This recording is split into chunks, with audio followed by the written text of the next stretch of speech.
Good day, ladies and gentlemen. Welcome to Channel 23 and the Faces of Carlsbad. And today we're coming to you from the beautiful Blue House in, I would say, downtown Carlsbad, but we're uptown Carlsbad. This is the upper level of life right here. You get some terrific coffee.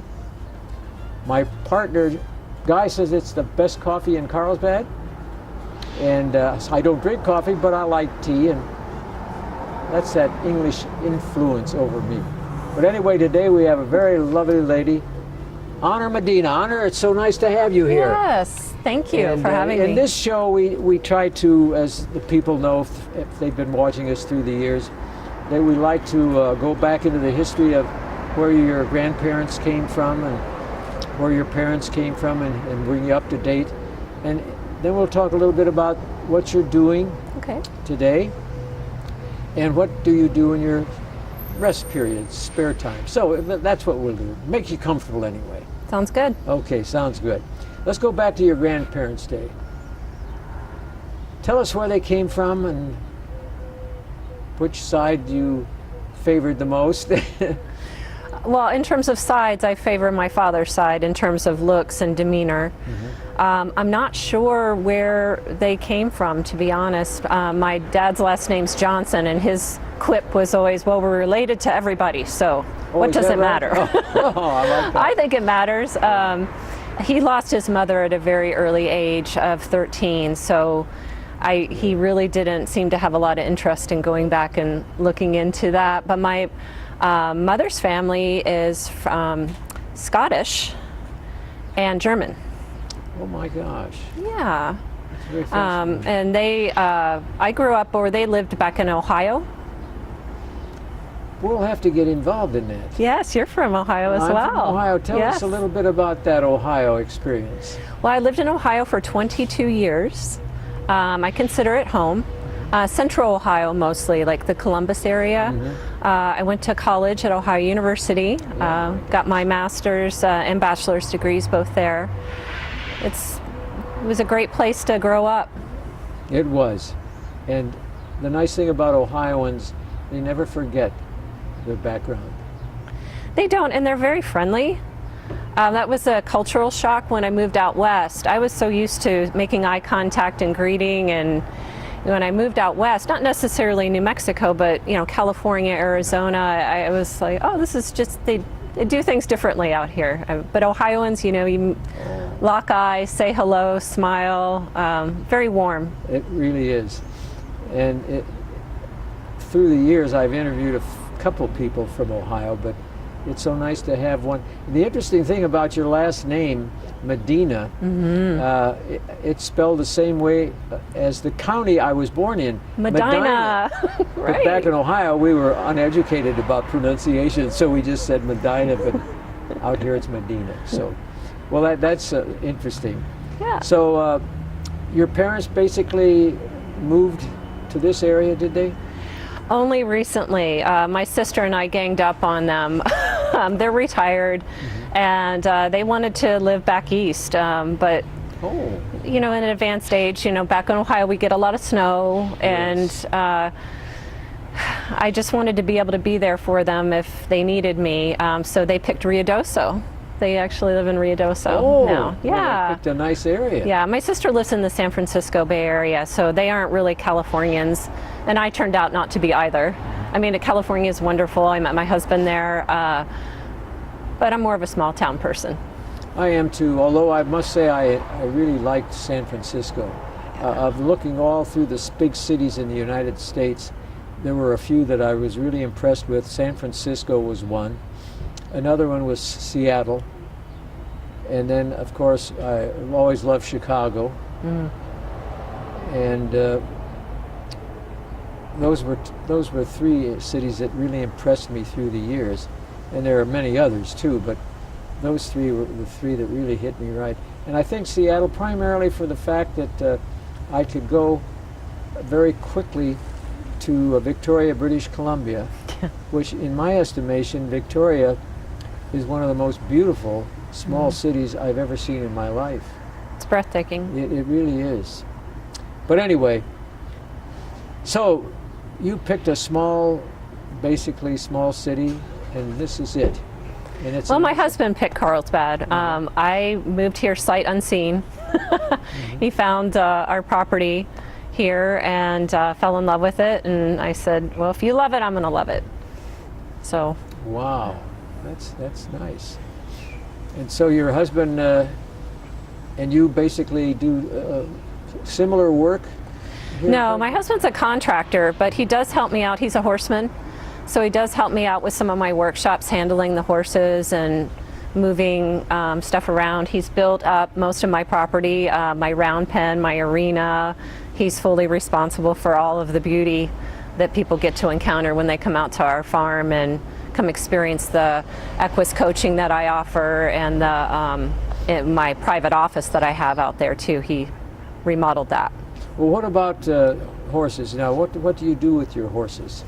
I partner with horses. That's my relationship with them, and I allow them to teach us humans a thing or two about how we show up energetically in relationships. I think because humans were verbal, we lose track of the nonverbal power of what we say.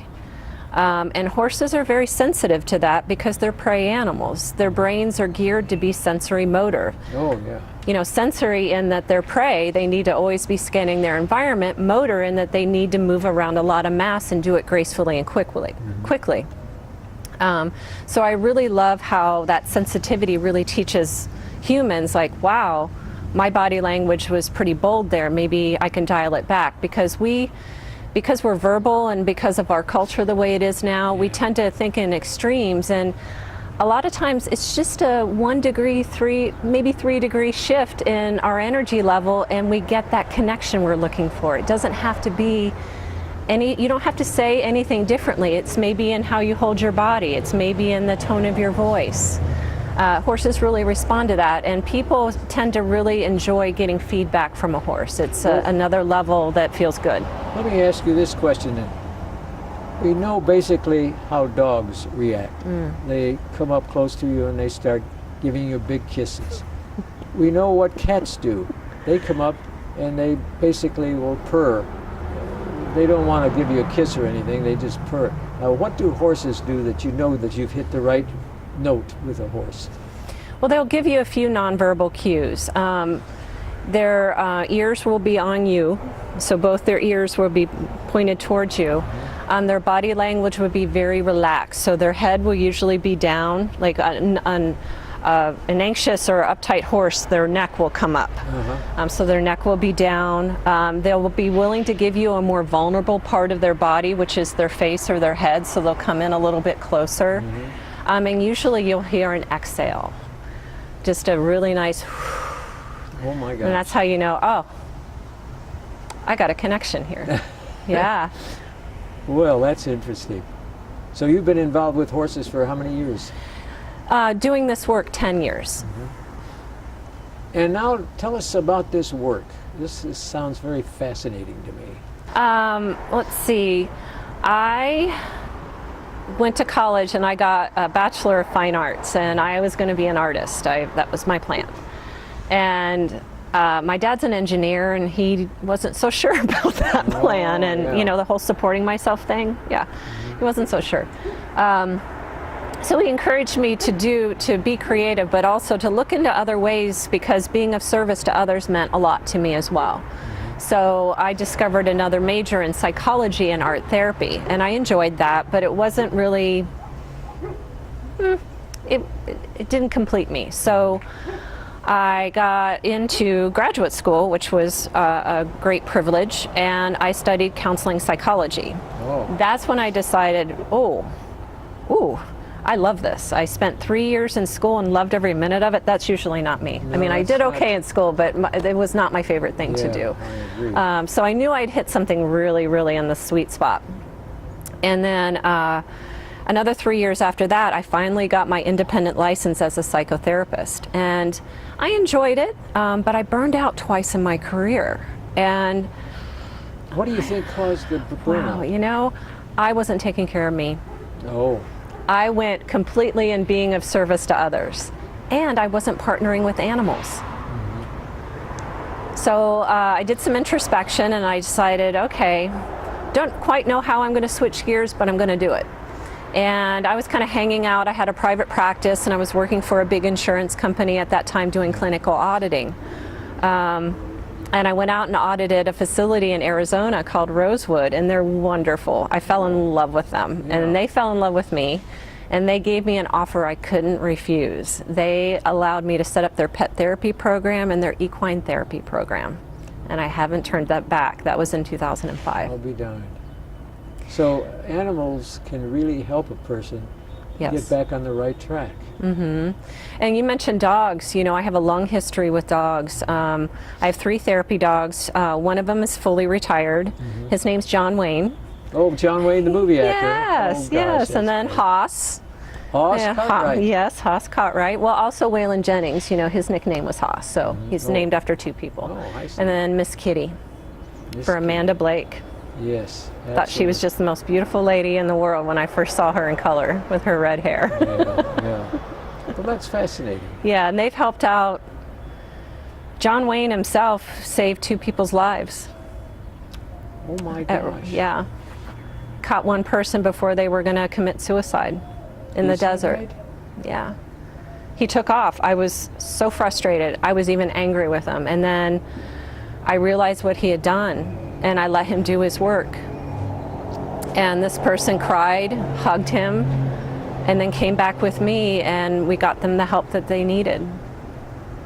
Oh my gosh, what drove this person to even attempt what they were going to do, and how did They this were just dog really, sense- you know, when depression really takes hold, you start losing your focus.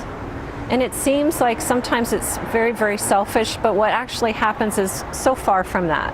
A lot of times people think they're better off, and their people that love them will be better off if they are no longer around. And John Wayne sensed that, and he ran after that person and convinced them non-verbally that's not the way to go. Because I really had very little to do with that in my training. I mean, he did it all himself, and the person agreed to let me walk them and drive them back to the hospital and get them care. That must have been quite a shock to you to absorb what you had seen. And the dog, of course, was very attached to you and felt that this is something this dog can do to help. And he was willing to disobey me, which was awesome. Yeah. I think he exercised great judgment. And then he helped another person. One of my clients had been severely abused by her boyfriend and her boyfriend's dog. Oh, She was not allowed to leave the bed, or the dog would attack her. Oh my So gosh. she learned through John Wayne that not all dogs are bad and not all people are bad, and healed. And they still have a connection. She'll send him an email, and I send snapshots back to her about him, and because he's retired, he's 12 years old now, so he doesn't do any more work other than chasing a horse occasionally. Oh, that's funny. So how do dogs and horses get along usually? It depends upon the dog and the horse, but pretty well.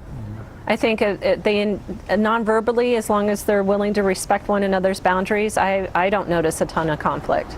But the minute a boundary is invaded, then there can be a problem. And they can sense this. All non-verbally. Yeah. That's amazing. You're starting to see how humans like us can learn a lot from dogs, and especially horses, because they set boundaries. They do everything they do non-verbally, and they've been around for what, over 1 billion years. Like, they know a thing or two about teamwork and social and emotional intelligence. Yeah, that's for sure. Yeah. My gosh.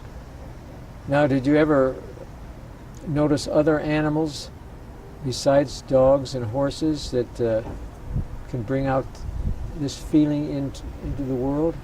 Yeah, I've talked to a lot of people in my travels and in my work, and reptiles, bunnies, wildlife, there's no limit.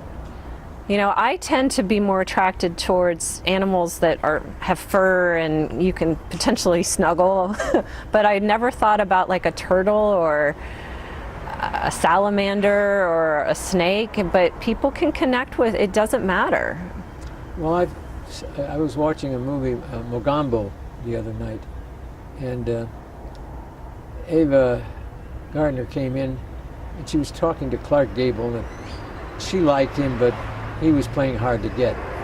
And he was telling her where she was going to be staying, and he pointed to the room. And she looked around, and all of a sudden she spotted a huge boa constrictor, and she screamed. And she looked at him like, well, what are you going to do about this miserable thing? And he said, oh, that's just little Joe. He comes in here every night and takes care of the mice.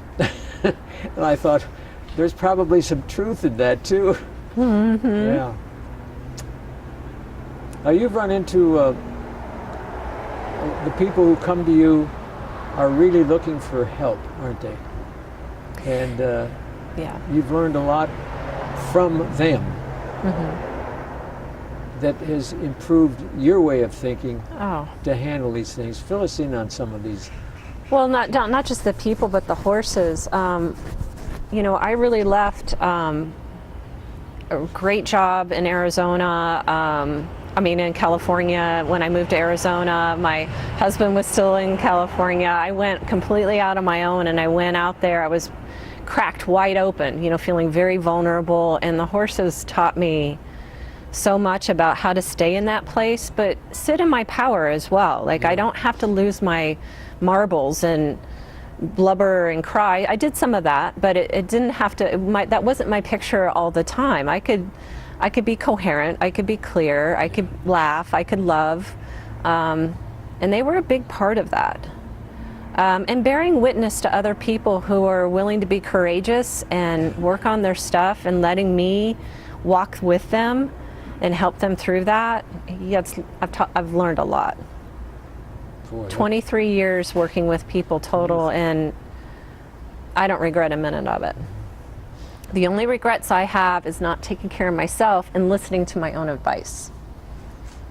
Are you doing a better job now? Yes, sir. In listening to your own problems here? Absolutely. And we all have problems. There's no doubt about Well, it. and that self-care thing, you know, I'm a doer. I like to get things done. That's how I feel gratified, and I can take that a little too far. You know, sometimes if my body needs to rest, I wouldn't rest. Or if something hurt, I push through, and then, you know, making an injury worse or doing things like that. I'm sure you have your set of stories as well.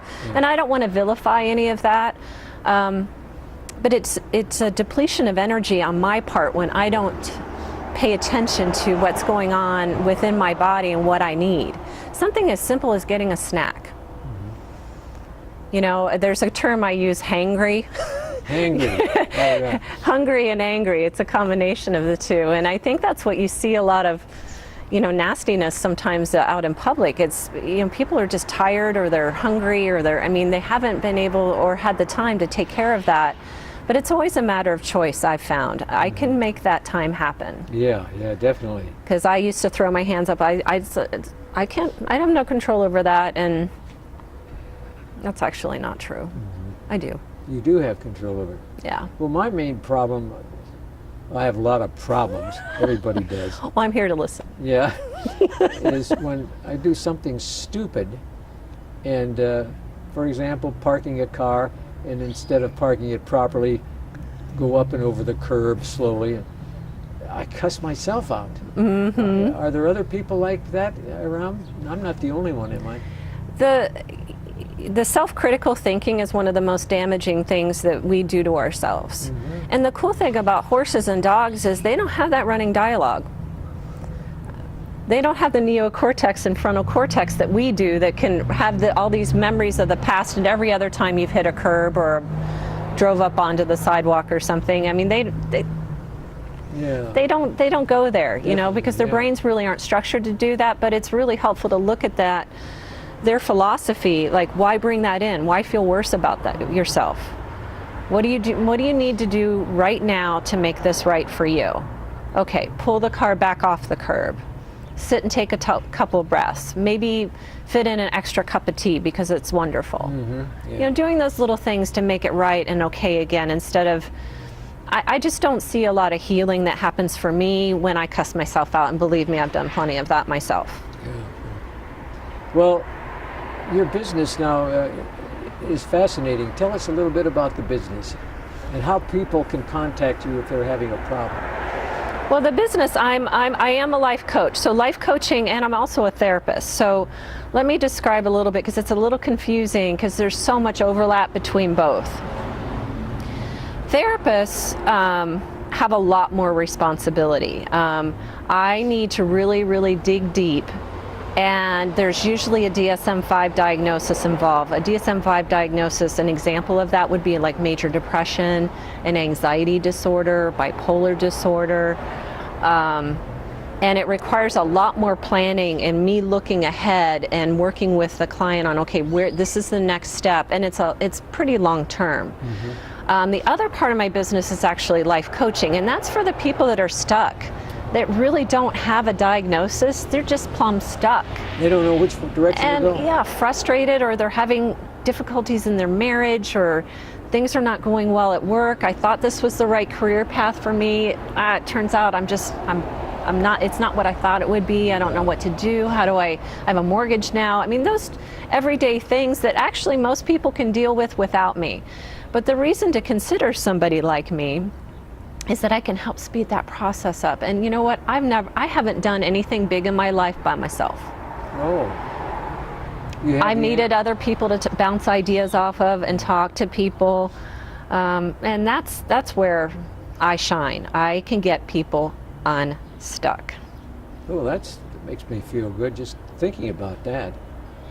Because there are a lot of people out there running into problems like this, aren't there? Well, I think our society right now, there's a lot of pressure on us. We've got a lot of demands for our attention. Our smartphone alone can, I mean, you could go from being in an excellent mood to being devastatingly hurt in 5 seconds on one of the social media sites or a news outlet or something. I mean, there's a lot going on in our lives, and it's really easy to look around and say, well, so-and-so's got this under control. They're doing just fine.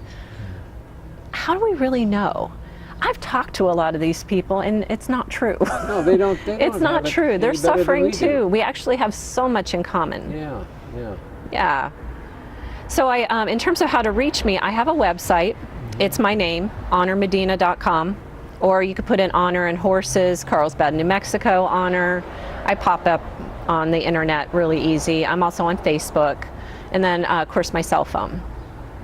Boy, I'll bet you get a lot of calls during the week. Yeah. It probably runs in cycles, though. Yeah, I was going to say some weeks are more than others, and sometimes a year or more. Like summer tends to just be a little bit quieter, just because kids are not in school, a little bit less pressure at home and less conflict at home. But what's fun is, especially the couples and family work that I'll do, I'll get them out there with the horses, and it's hard to have the same old argument you've always had when you've got 1,200 pounds breathing on your shoulder. I mean, it gives you a little bit of perspective, and it helps you really see, I could go the old way because I know where that's going to end up, or I can try something different. And it's really interesting, the feedback that they get from the horses when they start interacting in a way that's more connecting and more honoring what they want from one another, like getting the best out of one another. That's the other thing I do really well. Now, in other words, Honor, somebody's come to you for help, and you start helping them, and he then or she are introduced to a horse, for example, and as this goes on, he comes back to you and back to the horse, and pretty soon you can see an improvement in what has been bothering him. Is that correct? And what's really neat about people that choose to do the horse work, because you do not have to do any work with a critter. I have people come out to my place that have allergies, or just they don't want to deal with animals, and that's fine. It's not a requirement. But the people that do choose to work with the horses, it speeds up their work immensely. Something that may take me about 6 months, just one-on-one talking with somebody, 2 months, 1 month. Oh my gosh. With the horses. It's that powerful. But a part of that is anything experiential typically is. Like if you have an experience, you're going to connect that deeper in your bones than having a discussion about it. Yeah, right. I mean, I don't want to downgrade having a great conversation, a very healthy, courageous conversation. Those are important as well. But when you have an experience, it gets it deeper into a person's bones, and that speeds the process up. Oh, yeah, that's Yeah. fantastic. And then when the day is over and you've had a very busy day, what do you do to relax a little bit? I love to read. I'm an avid reader. It's interesting, I go between, I finally succumbed and I got a Kindle. Have those electronic books, Oh, you yeah. know, where you could have like 1,000 books in there. But I still have to have my books. Like there's something about a real Pages. book in my hands. God, I just love that. I love a nice herbal tea. I love my animals. I spend a lot of time with my horses. I haven't been doing a lot of riding. I get so much more connection from them not riding, but when I do, it's usually just bareback with no accoutrements, no halters, just give me a ride back to the house if I want one, or you know, I spend a lot of time with the horses. And I also enjoy connecting with friends and family. That's my plan. I haven't been able to get up to my parents' house in Ruidoso yet, but Oh, yeah. I've got to get up there because it's so pretty. It is a gorgeous area. There's no doubt about it. Now, talking about horses again, lately I've been watching them on television with these horse races. We've had some terrific horse races lately. And have you noticed any problems with these horses before or after a race that you can tell right away what they're thinking, basically? Where I would just say that horse looks a little like he's ready to run or she's ready to run. I don't have a lot of experience with thoroughbreds, other than the ones that have come off the track and that I have purchased for certain programs that I've run, because they're wonderful. I mean, a lot of times they come off the track, they're in pretty bad shape. The ones that I can get my hands on. But how I tell is to really read their nonverbal body language. If their head is held way low and their shoulders are low and they're barely moving their tail, there's really not a lot going on there. Yeah. It's a pretty tired horse. Pretty And that's strange. something that I do with my horses. I've had people come out to the farm and gravitate. I have a wonderful Mustang that was donated to me from Christy Maley. So grateful. He's a wonderful addition. But people are attracted to him because he looks different than the other two horses. And there's been times where he didn't want to work with the human that day. Oh. And he will show that by turning around and walking away, or not being as available to the conversation, because I will bring them up to the fence and let them meet the herd and see who presents themselves. And that's a big part of what I do, because I feel that if I'm working with a horse that's ready and wants to do the work with a human, first of all, it's magic, but second of all, it decreases accidents and problems, because there's inherent risk working with a horse, right? I mean, they're large animals, they can spook.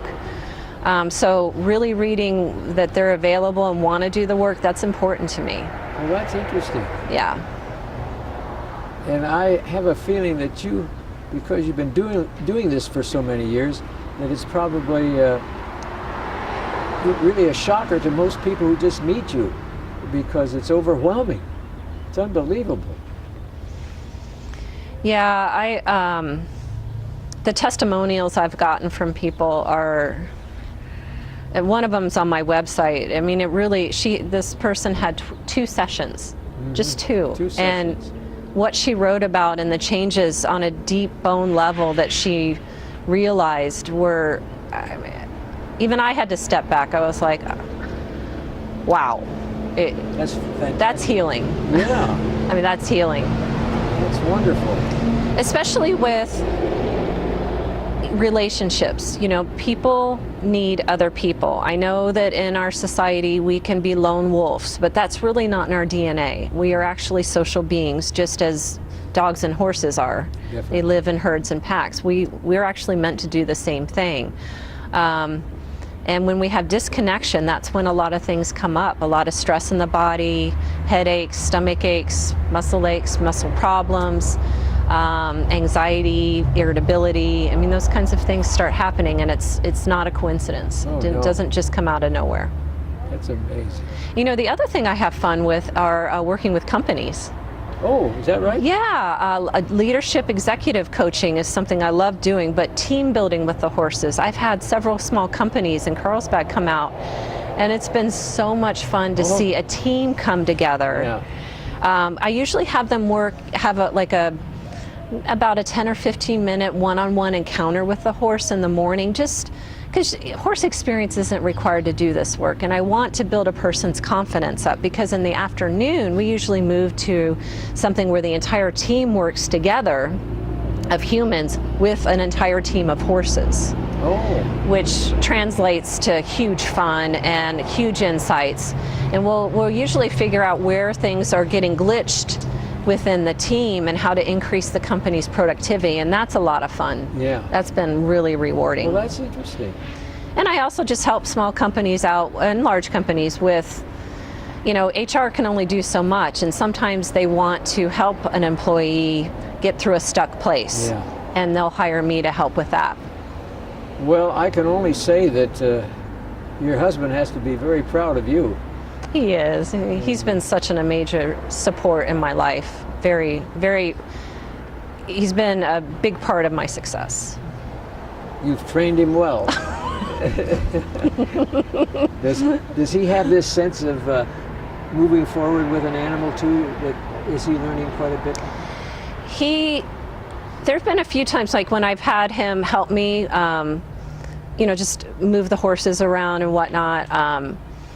I've seen him get really quiet, which is unusual for him because he's a pretty extroverted human. And I'll ask him later, like, why were you so quiet? And he's like, I was being blown away by what I was seeing with the person, and working with Sky or working with Reno or working with Bunny. It was just, I couldn't even form words. It was so powerful. And that was great feedback for me, because it's one thing to expect your spouse to be supportive, but to get that kind of feedback, that felt really good. Oh, that's wonderful. Yeah.